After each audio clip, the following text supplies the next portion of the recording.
Coach, certainly a tough challenge tonight going up a team that is so strong at home. What are the keys in your mind to continuing this Pelicans win streak this evening? Well, you can't turn the ball over, number one, against this team, and you have to be very efficient in your execution. You know, they're the best defensive team in the league. They're great at guarding the ball individually, but their team defense, I think, is what makes them so good. So to try to be an isolation team or something like that, you play right into their hands. So I think you got to have good ball movement and good people movement. And, you got to execute. You got to set good screens. You got to use them properly. You know, that's the only way that you're going to beat this team because they're so disciplined. And Brad does such a great job of putting them in positions, you know, where it's difficult to score against. Do you have to take any extra precautions to make sure there's no secret tunnels to the locker room after what happened last night? Yeah, we try to stay away from that. We're on the Dr. King bandwagon. You know, we're a nonviolent team, so we don't dabble in that kind of stuff. So there's no secret passages here. You know.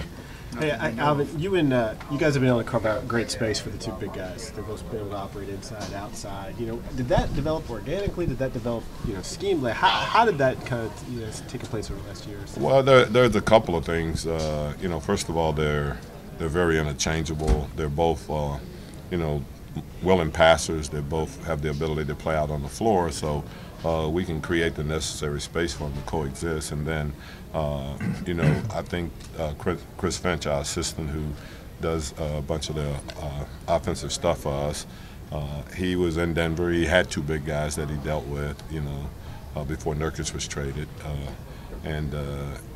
So he put a lot of the stuff that they did into our offense, and it seemed to work, you know. Did those two guys buy into it right away, or did there have to be a little bit of, you know, sort of? No, I think they bought into it. You know, both of those guys are just really good players, and they love to pass the basketball. So it was never a problem with us. We just had to try to figure it out as a coaching staff how we could do it within the flow of what we were doing offensively.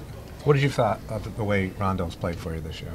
I think he's been fine. You know, he's not the type of guy that we can play, you know, the 30, 35 minutes that he played when he was here, you know, so we had to kind of limit his minutes, but he's been great for us. You know, the guy's had 25 assists in a game and broke our franchise records for assists. So, you know, he's just got a great feel for the game and love playing. So it's a joy having him on the team, really. Why do you have to limit his minutes? I just think at this stage, you know, it's hard to play. You know, we play our big guys too many minutes too. We'd like to be able to limit them, but you know, we just don't have that option right now to do that. But I just don't think that. I mean, I think if you play him that many minutes at some stage, you're going to break him down. What do you remember from that 08 championship that he won here with the Celtics? Anything in your mind stick out about him? Oh, I just thought they were really good. You know, Paul Pierce was terrific in that series. I think if you go back, I mean, Paul played great. You know, I mean, they had three guys that's going to be Hall of Fame guys that all played great in that series. You know, when you think about KG and what he did, and you know, there's Paul and then Ray Allen. You know, so obviously it was a good thing. Coach, you've won championships on every level. What's the challenge in establishing a championship culture with this group?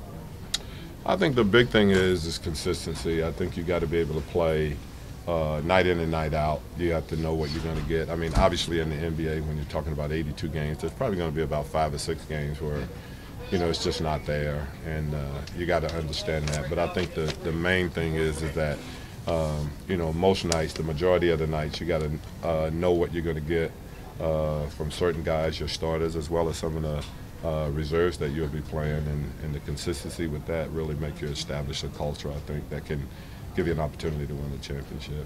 When do you expect Tony Allen to come back?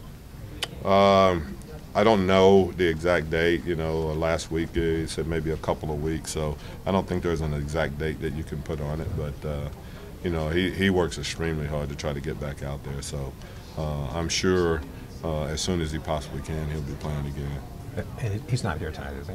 Oh, yes, he's here. Okay. Yeah, and what did he give you before he got hurt? You guys had him here. He's Tony Allen. I mean, you know, I don't know if there's a position that he plays or anything. I just know that, you know, defensively he's as good as anybody that's ever stepped out there. You know, he guards multiple positions. he's all about the team. You know, that's the thing that I like best about him. He's all about the team, and you know, there's a toughness about him that I think kind of rubs off on the other players. Any update on Jameer, Coach? Oh, he's here. He's here. He was able to make it back. You know, he took care of the situation that he had, and so he's back in home play tonight. So you don't think Eddie House is on? So you guys don't want to ask me about, you know, Patriots or, you know. Yeah. Are the Patriots going to win the game? Yeah. The next game? Yeah. I wouldn't bet against that guy, okay? None of them.